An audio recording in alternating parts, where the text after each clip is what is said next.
بسم اللہ الرحمن الرحیم۔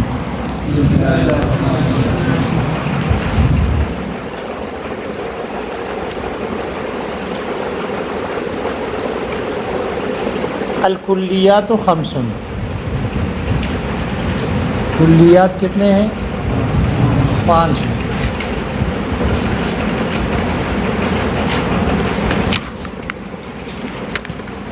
پانچ کلیات ہیں۔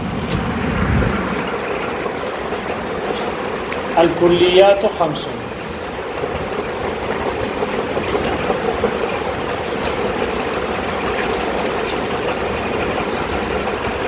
یہ جو متن کا متن ہے الکلیات خمس، اس پر بظاہر اشکال ہے۔ ترکیب کے اعتبار سے کیا ہے؟ اس پر ترکیب کے اعتبار سے اشکال ہے۔ متن نے کہا الکلیات خمس، الکلیات مبتدا ہے، خمس خبر ہے، اور مبتدا اور خبر کے درمیان 10 چیزوں میں کتنی مطابقت کا ہونا، کتنی چیزوں میں مطابقت ضروری ہے؟ جی، مبتدا اور خبر میں تذکیر و تانیث میں، تذکیر و تانیث 10 چیزیں نہیں ہے، تذکیر و تانیث میں مطابقت کا ہونا ضروری ہے۔ واحد تثنیہ جمع کا میں مطابقت کا ہونا ضروری ہے۔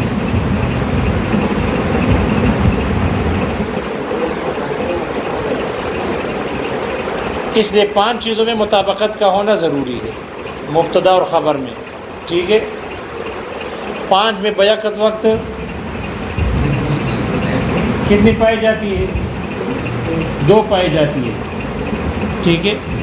اس نے مبتدا اور خبر میں تذکیر و تانیث اور واحد تثنیہ جمع ہونے میں مطابقت کا ہونا ضروری ہے۔ یہاں پر الکلیات یہ مؤنث ہے بظاہر، اور خمسن مذکر ہے، تو ان میں مطابقت نہ رہی، تذکیر و تانیث کے اعتبار سے مطابقت نہ رہی۔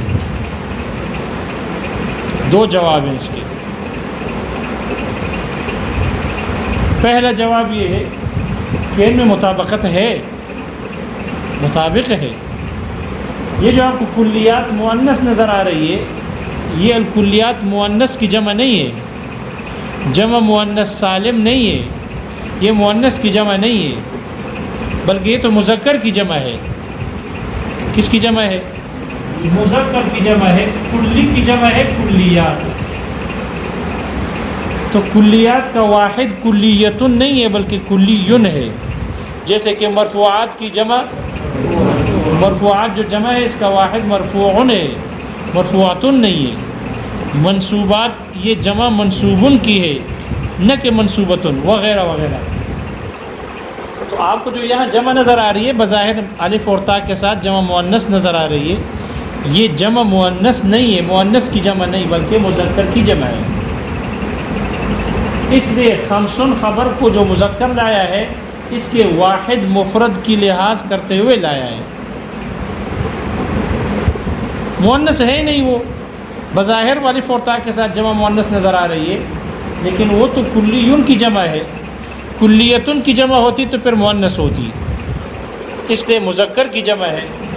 جب مذکر کی جمع ہے تو وہ بظاہر الف اور تا کے ساتھ ہے، مؤنث ہے، حقیقت میں مؤنث نہیں۔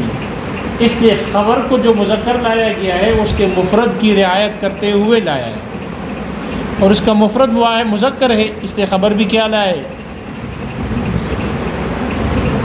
آسان ہے نا مسئلہ۔ پہلا جواب یہ ہو گیا۔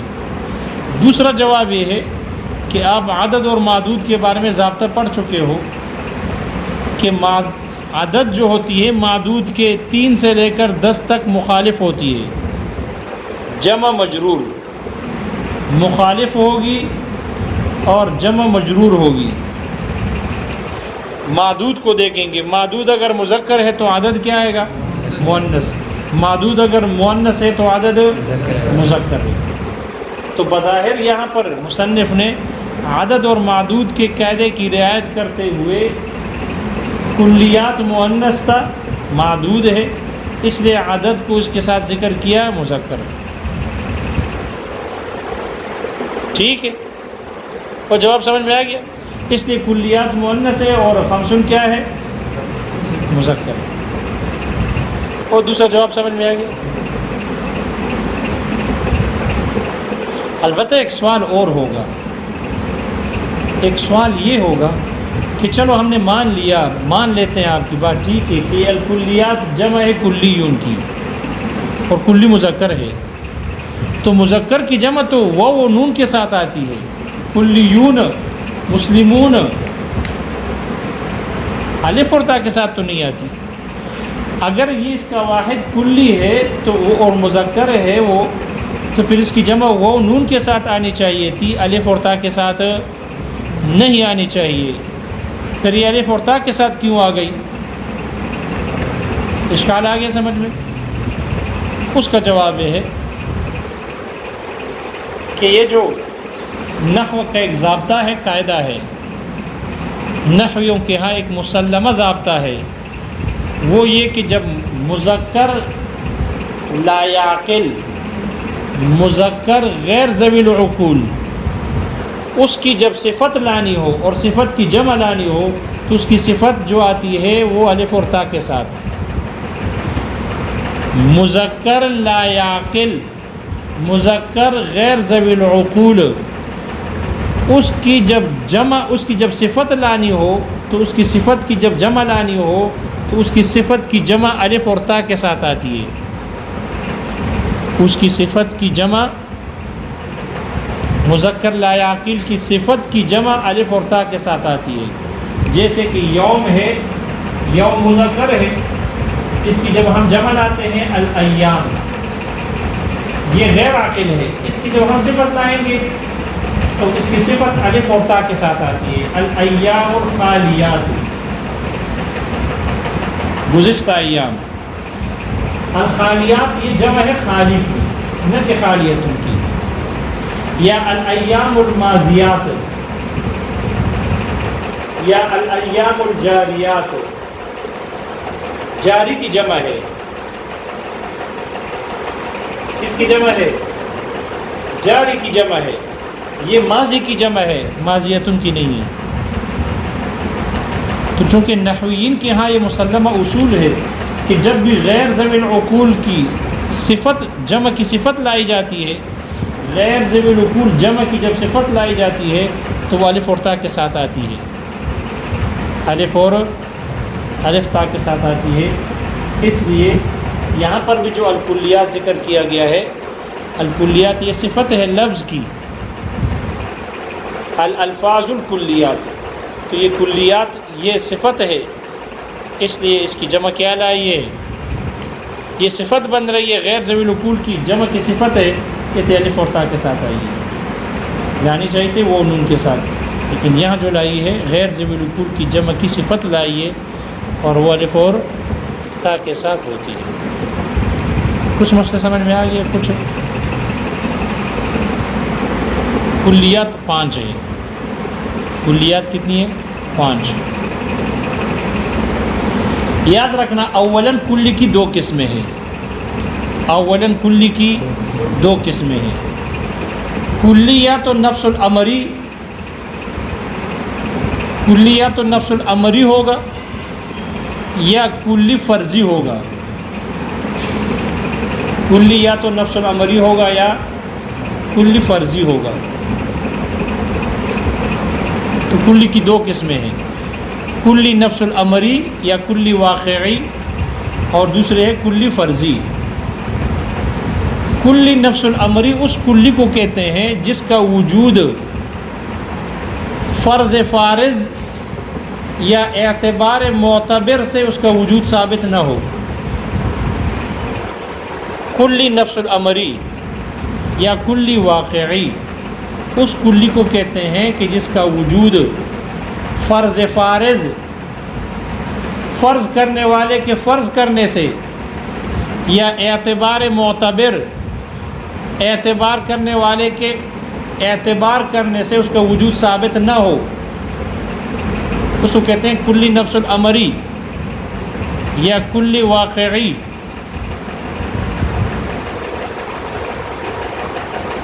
پھر اس کلی نفس الامری کی 2 قسمیں ہیں یا 2 صورتیں ہیں، خارجی، کلی نفس الامری خارجی اور نفس الامری ذہنی، خارجی اور ذہنی۔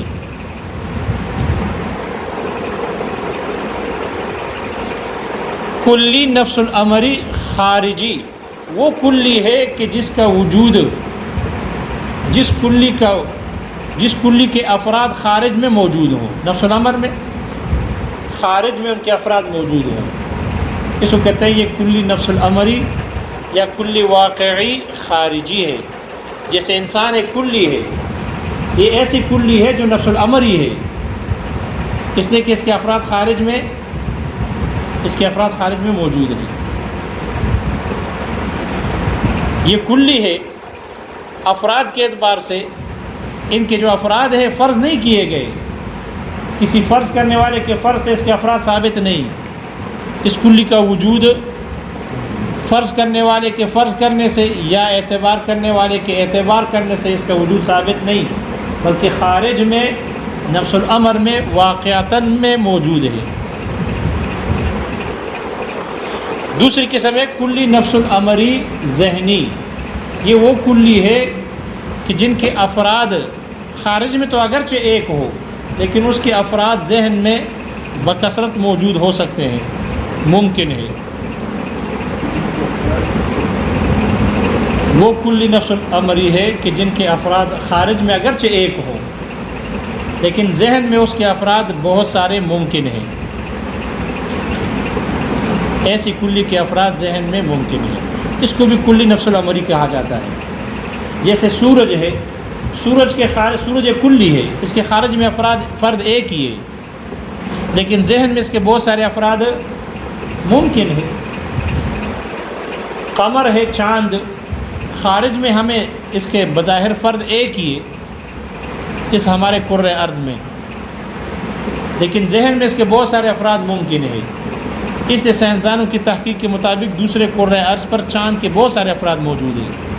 کسی نے کہا 3 ہے، پھر تحقیق آگے بڑھی، پھر انہوں نے کہا کہ 3 نہیں ہے 5 ہے، پھر تحقیق آگے بڑھی، انہوں نے کہا 5 نہیں ہے بلکہ 7 ہے، پھر تحقیق آگے مزید بڑھی، انہوں نے کہا کہ نہیں 9 ہے، بعض نے کہا 12 ہے، اب غالباً 17 تک پہنچ چکے ہیں۔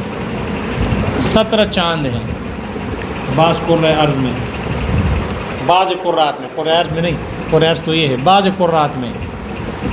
لہذا یہ ہمارے کرۂ ارض میں چاند کا ایک فرد ہے لیکن ذہن میں اس کے بہت سارے افراد ممکن ہے، اس کو بھی کلی نفس الامری کہا جاتا ہے، واقعی کہا جاتا ہے۔ دوسری قسم کلی وہ ہے، لہذا جب کہتے ہیں نا کہ یہ کلی نفس الامری ہے یا نفس الامر میں اس کے افراد موجود ہے، نفس الامر میں افراد موجود ہے یعنی خارج میں یا ذہن میں، یہ کلی ایسی کلی ہے کہ اس کے افراد نفس الامر میں واقعتاً اس کے افراد موجود ہے، تو واقعتاً یا خارج میں ہوں گے یا ذہن میں ہوں گے، کیونکہ 2 ہی قسمیں اس کی۔ یہ ہے کلی نفس الامری یا کلی واقعی۔ کلی کی دوسری قسم ہے کلی فرضی۔ کلی فرضی وہ کلی ہے کہ جس کا وجود، جن کے افراد کا وجود، جن کلی کے افراد کا وجود فرض فارض یا اعتبار معتبر سے ثابت ہوں، فرض فارض یا اعتبار معتبر سے ثابت ہوں۔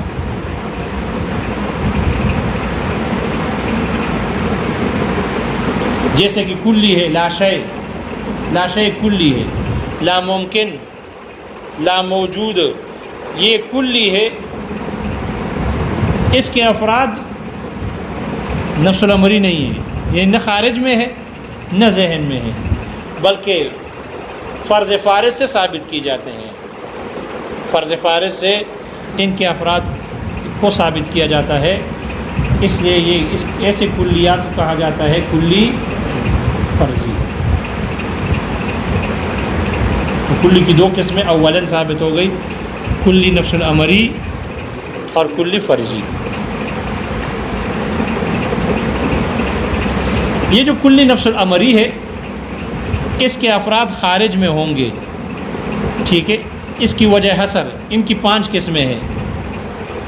کلی نفس الامری جن کے افراد خارج میں پائے جاتے ہیں، افراد ان کے خارج میں موجود ہیں تو خارج میں افراد کے اعتبار سے اس کلی کی 5 قسمیں ہیں. اس کلی کے خارج میں افراد کے پائے جانے کے اعتبار سے اس کی 5 قسمیں ہیں.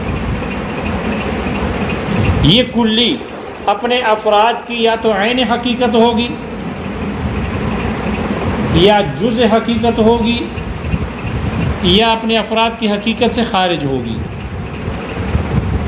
کلی اپنے افراد کی خارج میں جن کے افراد ہیں، یہ کلی خارج میں اپنے افراد کی یا تو عین حقیقت ہوگی یا اپنے افراد کی حقیقت سے جز حقیقت ہوگی یا اپنے افراد کی حقیقت سے خارج ہوگی.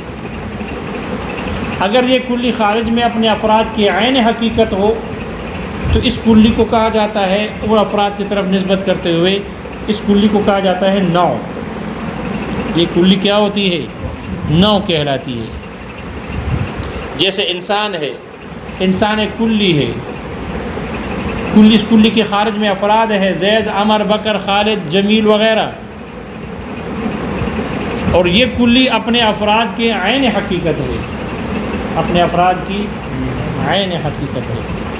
اس لیے انسان ایسے کلی کو کہا جاتا ہے نوع. اس لیے انسان نوع ہے، اپنے افراد کی عین حقیقت ہے، نوع ہے. یا وہ کلی اپنے افراد کی عین حقیقت نہیں ہوگی بلکہ اپنے افراد کی حقیقت کی جز ہوگی، جز ہوگی. اگر اپنے افراد کی حقیقت کی جز ہے تو پھر 2 حال سے خالی نہیں. یا تو وہ جز ہوگی، تمام مشترک ہوگی. کلی اپنے افراد کی عین حقیقت نہیں بلکہ کیا ہو؟ نہیں ایک منٹ جی بگو جی اپنے افراد کی عین حقیقت نہیں بلکہ وہ اپنے افراد کی حقیقت کی جز ہوگی. اگر جز ہوگی تو پھر 2 حال سے خالی نہیں. یا تو وہ جز ہوگی، تمام مشترک ہوگی، اپنے افراد کی حقیقت کی جز ہے اور تمام مشترک ہوگی، یا تمام مشترک نہ ہوگی. اپنے افراد کی حقیقت کی یا تو جز ہوگی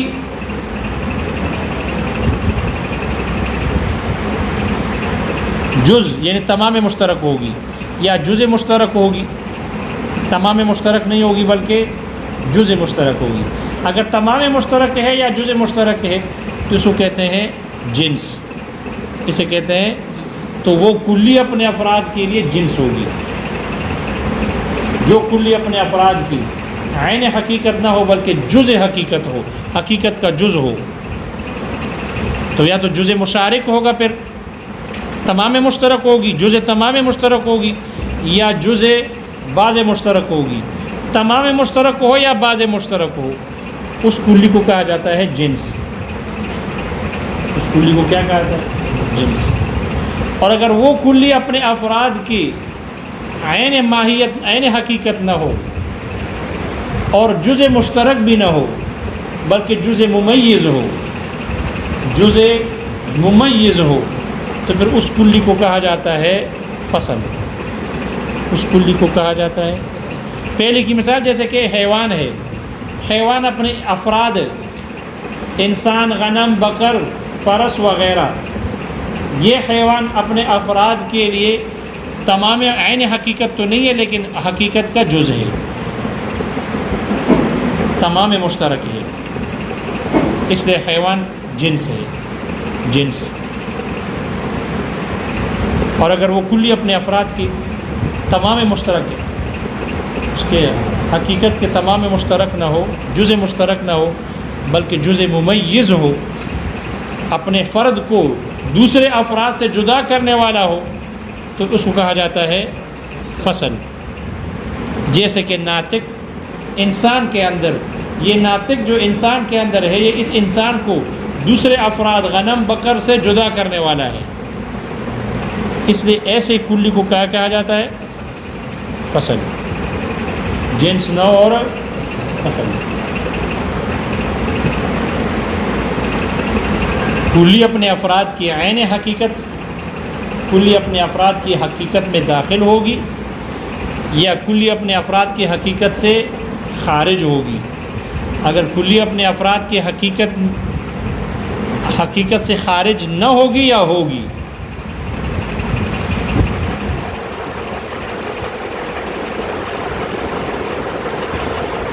لہذا اگر کوئی کلی ایسی ہے کہ جو اپنے افراد کی حقیقت میں داخل نہ ہو، نہ عین حقیقت ہو، نہ جز حقیقت ہو، اور نہ ہی جز ممیز ہو، ایک کلی اپنے افراد کی حقیقت سے خارج ہو اور ان کو عارض ہو، تو ایسی کلی کو کہا جاتا ہے پھر وہ دو حال سے خالی نہیں.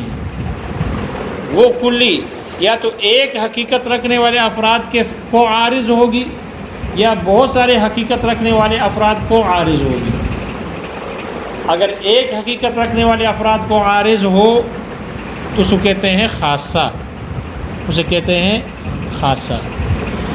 اور اگر بہت سارے حقیقت رکھنے والے افراد کو عارض ہو تو اسے کہتے ہیں عارض عام. خاصہ جیسے کہ زاحق ایک کلی ہے، اس کے خارج میں افراد ہے، زید، عمر، بکر، خالد وغیرہ، لیکن یہ ایک ایسی کلی ہے کہ جو اپنے افراد کی حقیقت اور ماہیت سے خارج ہے اور ان کو عارض ہے. خارج ہے اور عارض ہے، لیکن جن کو عارض ہے ان سب کی حقیقتیں ایک ہیں، اس لیے اس کو کہتے ہیں خاصہ. اور عارض عام جیسے کہ معاشی، چلنے والا، تو معاشی ایک کلی ہے، اس کے خارج میں افراد ہے، ان کے جتنے بھی افراد ہیں یہ معاشی ان کے اپنے افراد کی حقیقت سے خارج ہے اور ان کو عارض ہے. لیکن جن کو عارض ہے یہ جن کے افراد ہیں ان سب کی حقیقت ایک نہیں ہے. اس لیے انسان بھی گھومتا ہے، غنم بھی گھومتا ہے، بکر بھی گھومتا ہے، چوہا بھی گھومتا ہے، خنزیر بھی گھومتا ہے، سب گھومتے ہیں، معاشی ہے، اس لیے سب کی حقیقت ایک نہیں ہے. اس کو کہتے ہیں عارض عام. وہ کلی کی کتنی قسمیں ہو گئی؟ افراد کے اعتبار سے، خارج میں افراد کے اعتبار سے کلی کے 5 قسمیں ہو گئی. یہ ہے کلی جن کے خارج میں افراد ہوں. خارج میں دیکھو موجود ہے تو کلی نفس الامری ہوگی یا فرضی ہوگی؟ نفس الامری ہوگی. کلی واقعی ہوگی. کہتے ہیں نا بھائی یہ بات ٹھیک ہے، انہوں نے یہ بات کہی ہے، اس کے افراد موجود ہیں، نفس الامر میں موجود ہے. تو یہ جو نفس الامر میں کہتے ہیں نفس الامر میں موجود ہے یعنی واقعی میں موجود ہے، یعنی خارج میں موجود ہے یا ذہن میں موجود ہے، فرض فارض پر مبنی نہیں ہے. اور جو کلی فرضی ہے اس سے چونکہ مناطقہ کی کوئی بحث متعلق نہیں ہوتا، ایسا بحث جو قابل شمار ہو، مناطقہ کا کوئی غرض اس کے ساتھ متعلق نہیں ہوتا، اس لیے مناطقہ اس سے بحث بھی نہیں کرتے. اس لیے کہ لا شے ہے، لا ممکن ہے، اس کے افراد معدوم ہے، موجود ہے ہی نہیں، تو معدومات سے مناطقہ بحث نہیں کرتے. اس لیے کہ اگر معدوم شے معلوم بھی ہو جائے تو کوئی کمال کی نہیں ہے. کمال یہ ہے کہ موجود معلوم ہو جائے. اور یہ بات سمجھ میں آ گئی. اس لیے مناطقہ کلی فرضی سے بحث نہیں کرتے. تحصیل المنطق والا سبق ہے، ٹھیک ہے. کلی اپنے افراد کی عین حقیقت ہوگی. کلی اپنے افراد میں، ایسی کلی اپنے افراد میں یا تو داخل ہوگی یا ان سے خارج ہوگی. داخل ہوگی تو پھر یا تو عین حقیقت ہوگی یا جز حقیقت ہوگی. جز حقیقت، پھر جز حقیقت یا تمام مشترک ہوگی یا جز مشترک ہوگی یا بعض مشترک ہوگی. اور یا وہ جز داخل ہوگی لیکن جز مشترک نہیں ہوگی، جز ممیز ہوگی. اور یا وہ کلی اپنے افراد کی حقیقت سے خارج ہوگی.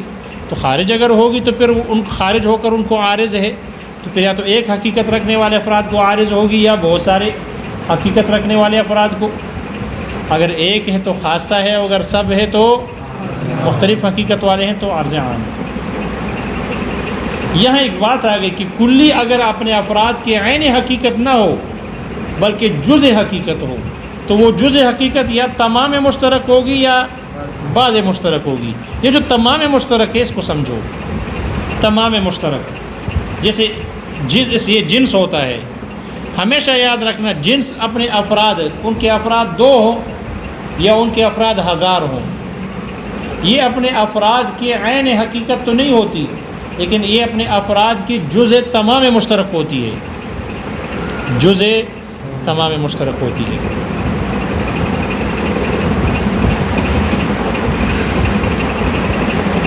یا بعض مشترک ہوتی ہے،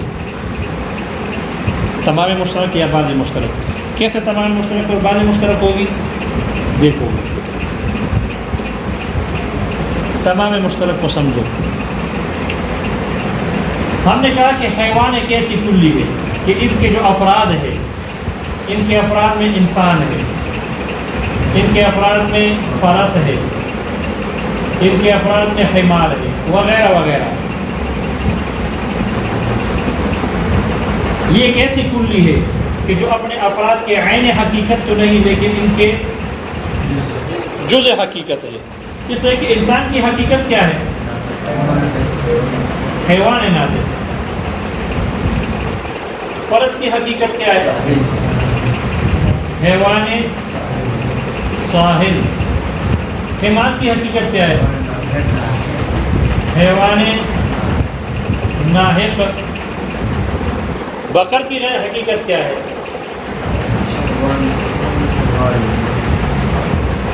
جی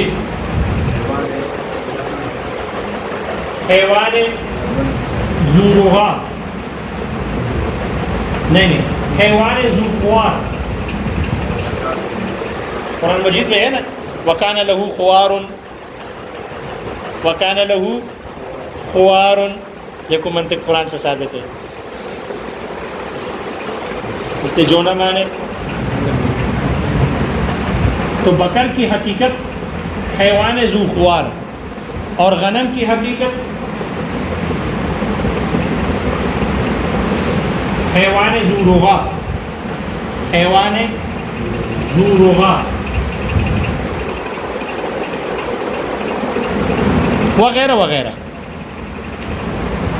اب دیکھو سب میں حیوان کے جو افراد ہیں انسان، فرس، حمار، بکر، غنم، ان سب میں دیکھو حیوان موجود ہے، ان سب میں حیوان موجود ہے. حیوان کیسے کہتے ہیں؟ حیوان جوہر جسم نام یا نامی متحرک حساس متحرک بالارادۃ. اس کو کہتے ہیں کیا کہتے ہیں؟ حیوان کہتے ہیں. جوہر جسم نام حساس متحرک بالارادۃ، یہ ہے حیوان. اب ہم دیکھتے ہیں کہ یہ جو جس کلی کو ہم نے جنس مانا ہے یہ بعینہ ہی یہی سارے کے سارے ان میں موجود ہوگی. اس کو کہتے ہیں جزء تمام مشترک. جب ہم نے انسان کی تعریف دیکھی، انسان کسے کہتے ہیں؟ حیوان اس میں موجود ہے نا، تو یہ سارے کے سارے اس میں داخل ہو گئے. ایک اس کے ساتھ کس چیز کا اضافہ آ گیا؟ ناطق. ایک ناطق کا اضافہ آ گیا، ناطق کا اضافہ لگا دو، یہی کیا بن جائے گا؟ انسان کی تعریف ہو جائے گی، یہ انسان بن جائے گا. جب ہم نے فرس کی تعریف دیکھی، فرس تو فرس کیا ہے؟ ہم دیکھتے ہیں کہ یہ دونوں کن چیزوں میں مشترک ہیں. یہ دونوں جب ہم نے دیکھا کہ فرس میں بھی حیوان ہے اور حیوان کی تعریف یہی ہے، اس میں سر کیا آ گیا؟ صرف ساحل. اب دیکھو انسان میں اور فرس میں اور حمار میں اور بکر وغیرہ میں جتنے بھی حیوان کے افراد ہیں یہ سب کے سب ان میں شریک ہے. جوہر جسم نام حساس متحرک بالارادۃ، ان میں شریک ہے. جن چیزوں میں جن اجزاء میں یہ دونوں افراد شریک ہیں وہ سب کے سب بعینہ ہی حیوان وہ حیوان ہے، یہ وہ کلی ہے. بعینہ ہی یہ وہ کلی ہے. اس کو کہتے ہیں جزء تمام مشترک. جزء تمام مشترک. اگر وہ کلی اگر وہ کلی اپنے افراد کی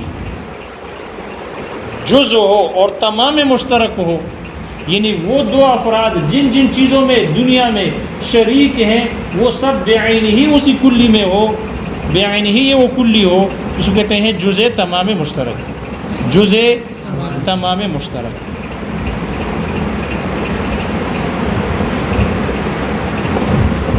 اور اگر بعض ہوں بعض نہ ہو، اب جیسے کہ انسان میں جسم نامی ہے، جسم نامی ہے، ٹھیک ہے، اس میں بھی جسم نامی ہے اور حیوان میں بھی جسم نامی ہے، تو صرف جسم نامی یہ تمام مشترک نہیں ہے بلکہ جزء مشترک ہے، یا صرف حساس کہہ لو، صرف حساس، دونوں حساس میں شریک ہے اور یہی حساس حیوان میں بھی موجود ہے، لہذا یہ صرف حساس یہ بعین ہی وہ تمام مشترک ہے، عین تمام مشترک نہیں بلکہ جزء مشترک ہے۔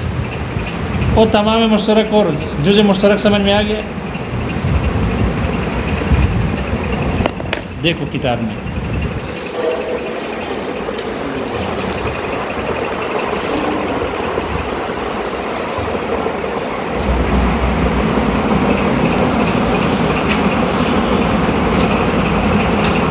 قولہ، دیکھو الکلیات خمس، اے الکلیات التی لہا افراد، یعنی وہ کلیات کے جن کلیات کے افراد ہیں، بحسب نفس الامر، نفس الامر کے اعتبار سے ان کے افراد ہیں، کہاں پہ ہے؟ فی الذہن او فی الخارج، نفس الامر میں، ذہن میں ہو یا خارج میں، ایسی کلیات کے جن کے افراد نفس الامر میں ہو، منحصرۃ، ایسی کلیات منحصر ہے، فی خمسۃ انواع، 5 قسموں میں، وَأَمَّا الْكُلِّيَّاتُ الْفَرْضِيَّةُ الَّتِي، رہے وہ کلیات فرضیہ، الَّتِي لَا مِصْدَاقَ لَهَا خَارِجًا وَلَا ذِهْنًا، جس کا کوئی مصداق نہ خارج میں ہے اور نہ ہی ذہن میں ہے، جس پر یہ صادق آ سکے مصداق، فَلَا يَتَعَلَّقُ بِالْبَحْثِ عَنْهَا، اس لیے ایسے کلیات سے بحث کرنے سے متعلق نہیں ہوتی، غرض، ایسی کوئی غرض، یعتد بہ، کہ جس غرض کو شمار کیا جا سکتا ہو، یعنی قابل اعتبار ہو۔